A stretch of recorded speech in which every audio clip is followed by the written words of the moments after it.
It's Russia Day today, and my colleagues were joking that it's going to be a post-Russia Day soon. Let's see what our panelists are going to tell us today. It is really a timely conference, and I'm grateful that you're all here. We have a group of people who went to the Jamestown Foundation office, and hopefully they will join us here. But before we start, let me give the word to Jamestown's president, Peter Mattis, who would like to welcome you from Taiwan. Thank you all for joining us this morning at the Texas A&M Bush School's DC campus. On behalf of the Jamestown Foundation, the Free Nations of the Post-Russia Forum, and the Delphi Global Research Center, welcome to what I know will be an informative and thought-provoking day. At least I have little doubt that Foreign Minister Sergei Lavrov will find this day provocative, and I look forward to his response. On a more serious note, Jamestown has been helping Americans and our allies understand our allies and our adversaries in their own words and in their own terms. This is an important piece of work that we do at Jamestown, and I think the fact that we're trying to understand the world on its own terms rather than trying to shape it on America's gives us a unique vantage point for trying to understand the world and see what is taking place for what it is, not simply mirror imaging or using the world as a lens to review America. This is the third forum that we have co-hosted with the Free Nation of the Post-Russia. And I think these are important voices for us to hear and perspectives that must be considered, because the future of the Russian Federation concerns us all. We might even call it Russia's Third Empire, because of the imperial attitude and assumed right to rule that has continued from the czars through the Soviet Union to the Russian Federation today. We once recognized that these imperial ambitions were sort of a fundamental understanding of US foreign policy. In 1959, the Congress passed a resolution that recognized the captive nations. And while many of these nations are now free, some still lack the choice about their association with Russia and the ability to determine their own future. And now we have a Moscow that wants to return at least some of those captive nations to their former status. Since at least 2008, I think it's noteworthy that with Russia's invasion of Georgia, we have seen a really clear sign from Vladimir Putin that it's not just about these imperial ambitions, but that he's trying to create a different kind of Russia that's a civilizational state, almost in a sense, maybe perhaps a kind of envy that he has of the People's Republic of China and its similar effort to define itself not just as a country, not just as a nation, not just as a people, but as something that is bigger and distinct from those that are around it. And those are, I think, are worrying signs. And since I could not be there in person today, it's I think, quite fitting to be coming to you from Taiwan, a country that faces the same kind of threat from another country that cannot forsake its imperial and revolutionary ambitions. And we can't really draw the same kinds of distinctions that we once did between Europe and Asia as separate security theaters. The way in which China and Russia cooperated have made Russia into a greater threat in Europe than otherwise would be, and that Russia has the potential to distract and distort the Asian security environment in ways that are particularly dangerous with a very, very close and narrow balance of power. The fact is, the China-Russia axis is something that makes the world less stable, less secure, and less prosperous. But before I turn it over to Jamestown Senior Fellow Margarita Asanova, I want to thank the Bush School for their hosting of today's event. I want to thank Oleg Migaletsky of the Free Nations of Post-Russia, because he is the heart and the engine of the movement of the captive nations to reclaim their right to self-determination. I also want to thank Maya Otorashvili and Robert Hamilton, our partners with the Delphi Global Research, for their support and sponsorship. And I also wanted to give a particular thanks, not just to Margarita and to Josh Haney, who have done a huge amount of work to pull this together, but all of the Jamestown staff, because this week, not only are we executing this conference in Washington, we have an ambitious agenda here in Taiwan of a relentless 10-day 10-day march of meetings for research, but we're also keeping our publications pace open and continuing across Eurasia, terrorism, and our China programs. And I think that for the small staff of full-time staff and interns, it's really an impressive thing to see Jamestown do this week. So now I want to turn it back to Margarita to introduce Ambassador Oksana Makarova and former Foreign Minister of Poland, Anna Fortiga. Thank you very much, Margarita, and I hope you all have a very productive and thought-provoking day. Thank you very much, Peter. Wonderful. Ambassador Markarova, Minister Fortiga, please take your seats here. I will introduce you briefly. I know that Ambassador Markarova has very little time. Do you have the full bios of both of them and every participant through the code put on the table, information table? You can access them at any time on your phones. Ambassador Oksana Markarova has represented Ukraine in the United States since February 21, during the most difficult time of her country's modern history. She's been a staunch promoter, advocate. She's been absolutely everywhere during these past 3 years since the war started, and it hasn't been an easy job. She was appointed Ukraine's Minister of Finance in 2018. She served before that as a Deputy Finance Minister. She served also as a Government Commissioner for Investments, and she put her indelible mark on Ukraine's finances. She co-authored Ukraine's macroeconomic revival program, conducted unprecedented fiscal consolidation, leading to a deficit to GDP of only 2%. That's way below the United States deficit, of course, and debt to GDP reduction to below 50%. And before this career in public service, she was working for 17 years in the private sector. And Minister Fortiga, Anna Fortiga, served as Polish member of the European Parliament twice, between 2004 and 2005, and later 2014 and 2024.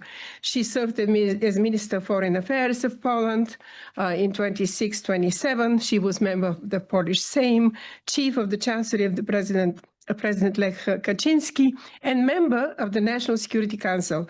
And most importantly, very importantly, actually, in the 80s, she was working for Solidarność in Poland. She was a member, and then she was head of the International Office of Solidarność. Thank you very much. Welcome to our conference. I will turn to Ambassador Markarova first, and then we'll switch. Let me join. Is the microphone from here or from the point? No, from here. I'll join. Thank you. Thank you so much for this introduction, and thank you for having me here. I would suggest all of us to follow Peter's advice, and for our event today to be both informative and thought-provoking, if not provoking, as he said. But look, 1,203 days at this phase of the war, because Russia attacked us in 2014, and this war has been ongoing for almost 11 years now. But for 1,203 days, Ukraine defends itself, defends its homes, its land, its sovereignty, its territorial integrity, its freedom from the brutal aggression. And it's very important to, I think, get the facts straight and be very clear about what is going on there. There is nothing we've done to provoke this. There is nothing we've done to start this war. Ukraine was never a threat to Russia, unless, of course, being independent and being successful and being European is a threat. And 1991 was the best year for us and for so many other, at least for 14 countries, which were captive nations before that, because we became independent and we got our chance to build our independent countries, make our own mistakes, of course, and we've made a number of them. But do what our people want to do on our land, choose our government and also change it on a regular basis, as Ukraine has done, and just try to build a better future for our country. And we all hoped, and I know it was not just a hope in Kyiv, but in so many capitals which were captive nations before 1991, that Russia would choose the same. But unfortunately, they have chosen a path of reconstructing the empire, which didn't work in the form of Soviet Empire or Russian Empire, and it will not work as the Russian Federation Empire. But unfortunately, a lot of people are paying the ultimate price because of the empire's overreach and because they're trying to keep not only people in Russia from the freedoms that they deserve, but also keeping people outside in the other countries like Ukraine and killing on a daily basis. Now, nobody wants peace more than Ukraine. We'd rather grow food, raise children than fight and die on the battlefield or die in our homes after nightly attacks like we see every day now. But we don't have any other choice, and there is no other alternative for us than to defend our country, because there is no way Ukraine is returning under occupation. There is no way we want to all leave, like unfortunately people still live in Mariupol under occupation, when they have been tortured, raped, killed on a daily basis. There is no way we will leave our children, which were abducted by Russia and put into these re-education camps or speedy adoptions. And frankly, I want to emphasize, and that will be the thought-provoking part, that it's not just a challenge for Ukraine's policy. It's not just the challenge for Ukraine. It's not just Ukraine that suffers, although we suffer from these deadly attacks, of course, like no one else. But it's a challenge to all of us, because the very international rules that we thought are in place after the World War II, the fact that you cannot redraw borders by force, the fact that you cannot attack independent, like your neighbor, the fact that you should not commit terrorist attacks, because this is what they are. When they bomb Kyiv, Odessa, Kharkiv, Kherson on a daily basis, these are terrorist attacks. It's a pure terrorism to send missiles or Shahid drones into peaceful cities and kill people in their homes or destroy hospitals or maternity wards, like 2 days ago in Odessa again. And it should be the question to all of us.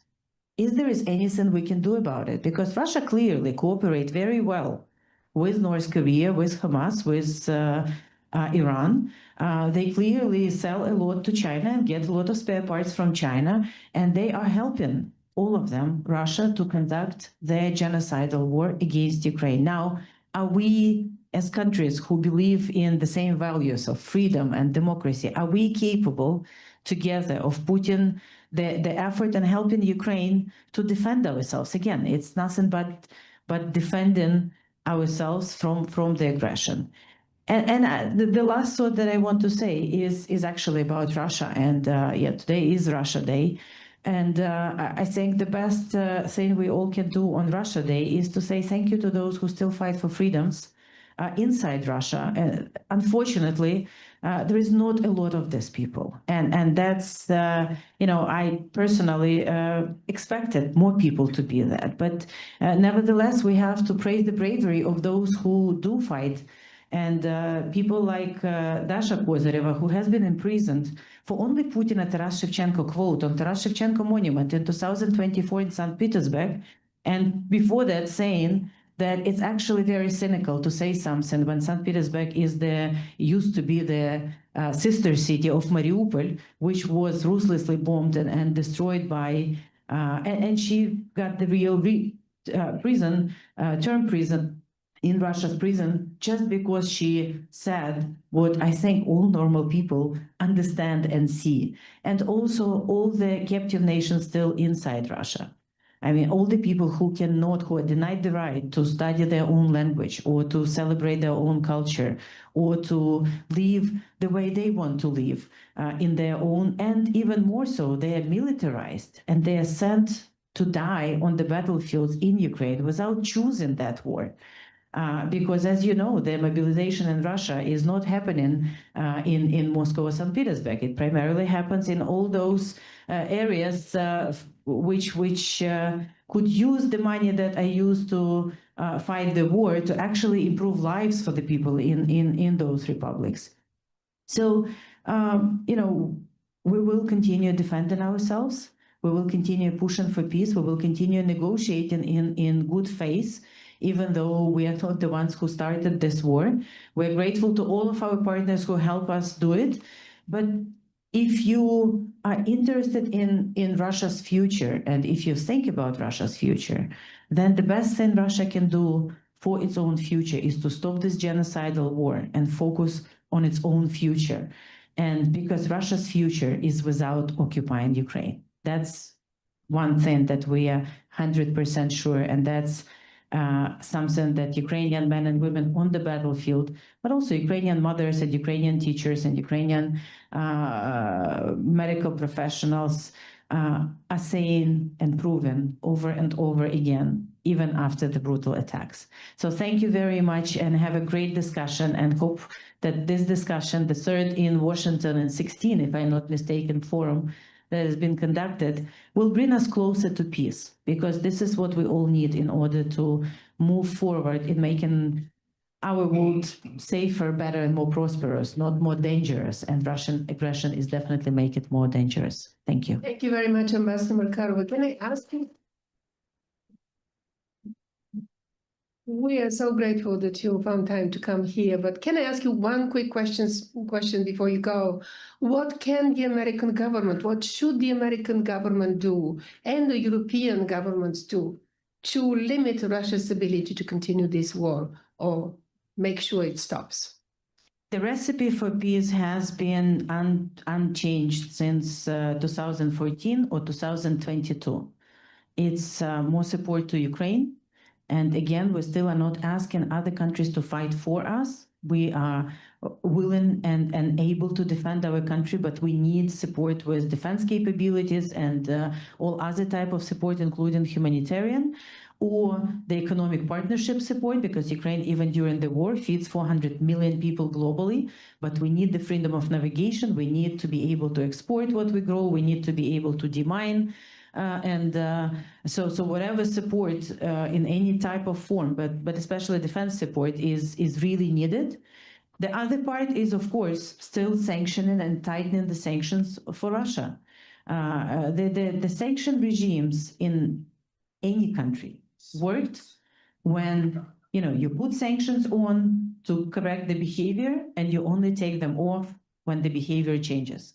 Russia clearly does not show yet the change of intent to conduct the aggressive war, or does not even stop without changing the intent. So there is still a lot we can do there. The full sectoral sanctions on all Russian banks would show a big result, because still only 118 banks are under full blocking sanctions by the US, and Russia has 325-ish of the banks, and it's not a market economy. So when one bank is sanctioned, another bank is picking up in its place.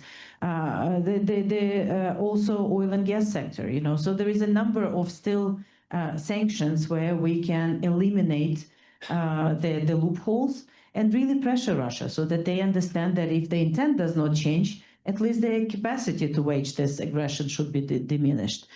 And just, stay together. The investment agreement that we have signed with the US, and it's a great agreement that we really work hard with Secretary Bessent and his team on, is a good ground for the increased cooperation in so many areas, from energy to defense tech to innovations to critical minerals.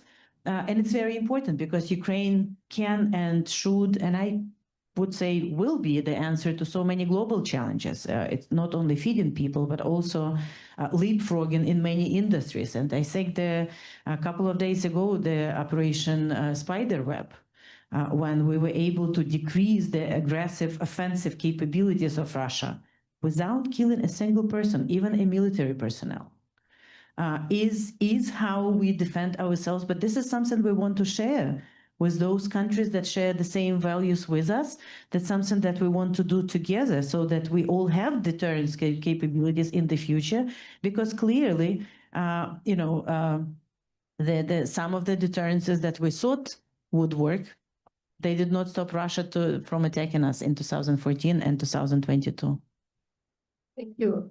Appreciate your participation. I know you have to go, but really appreciate that you came here and you spoke to our audience. We have a lot of people online listening to you today too. Thank you. God bless you all. Thank you.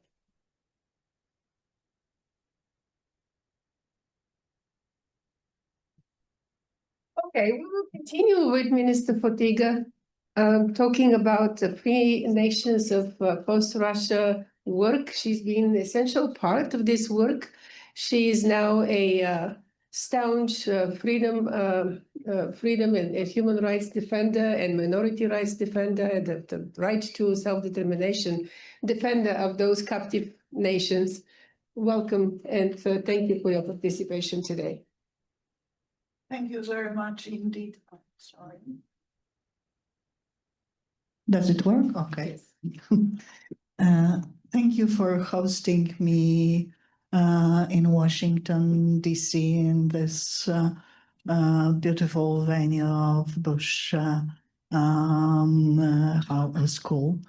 And I am also very grateful to Jamestown Foundation, in particular to Margarita, to Janusz Bugajski, but also to President Peter Mattis. I still remember an excellent conversation with him previous year about all aspects of freedom, including post-Russia, but also in the Pacific. I think we share concerns there. That is why Free Nations of Post-Russia Forum focus not only on the region, on those parts that have been conquered by Tsarist Russia, by the Soviet Union, and now they are under huge influence of the Russian Federation, including war of aggression waged by Russia on Ukraine since 2014. Difficult to say anything new after so excellent speakers that preceded me in this presentation, and also introductory speech does not provide for strategic foresight. Hopefully, I'll be able to say a few words on later stage, but I would like to deliver just a few pieces of reflection and quote my friend and authority, the late President Lech Kaczyński. Right are those who fight for freedom. Because righteousness has not been distributed equally in contemporary world. Usually, we used to think that those who are most outspoken, who are strongest, have better say on many of issues.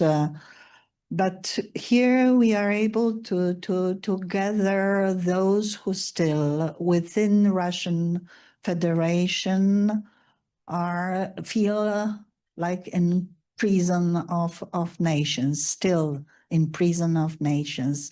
They are contemporary captive nations. And there are also those who are formally independent and formally even think sovereign, like Georgia, but are a matter of our highest concern.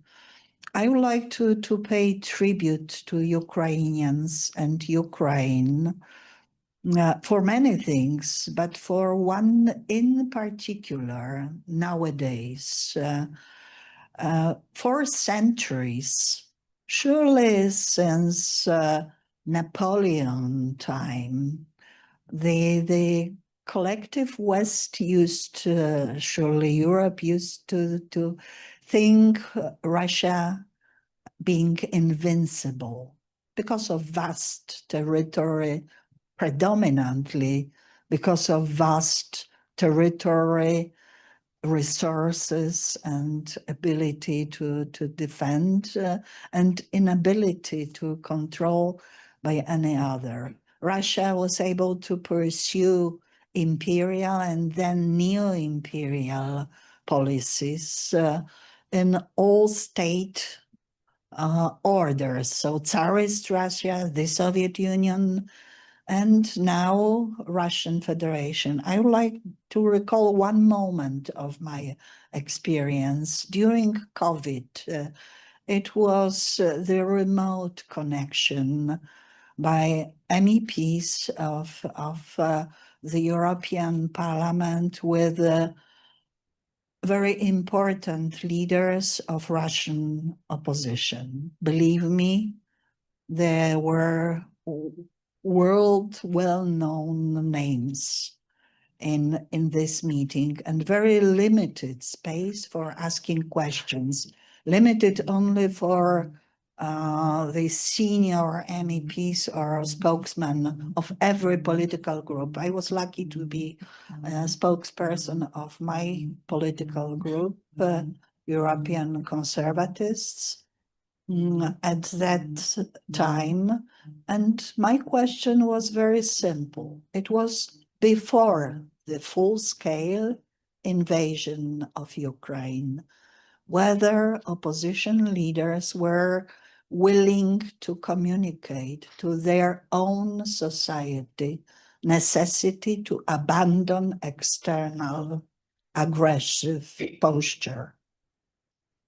Actually, of all 6 persons asking questions during this remote meeting, I was the only one not answered. Nobody took my question. Later on, I received emails from many of, or some of them, because I used to know them personally, being engaged in my actions, how nice it was to see me and to listen to me, but no answer as well. So I would like to praise Ilya Ponomaryov, whom I know and invited many times to European Parliament also, for his stance. I think for Russians, it is extremely important to speak out and to be concise in their views. We live in very difficult time, very turbulent time, and being true to beliefs and true to ideals is also extremely important. I wish you very successful deliberations. I look forward to all debates as usual. First meeting of, by the way, first meeting of Free Nations of Post-Russia Forum happened in Warsaw. I was also able to host two other meetings, two other forums, one in my beloved city, Gdańsk, my own city, Gdańsk, and second one in Brussels, in the European Parliament as well. I believe, with my whole life experience, that we'll see all of you pursuing your free and independent life, although it may be very difficult on your path to achieve independence and after achieving, because building a sovereign state is not easy. After all these ages of subordination to very cruel regimes. But still, I wish, and I would like to say one last sentence, in very quiet grandmother's tone, because I'm towards the end of my public career, most probably. I would say it very quietly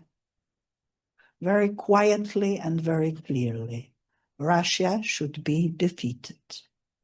Russia should be defeated, like Hitler's Germany, like any other cruel regime influencing so much our daily life. It may sound strange, it may sound not very professional, but I'm absolutely convinced, taking into account my life experience, that it is the only solution for all of us to preserve peace. Thank you.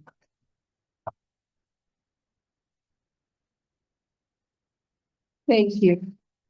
If there is any question from the audience, please ask it now, or you can ask it later. Minister Fotyga is going to be with us the entire day. You can talk to her, and she will take part in other panels, of course, as a commentator. We will move now, if there is no question, we will move now to the next panel, which is the panel on scenarios for Russia.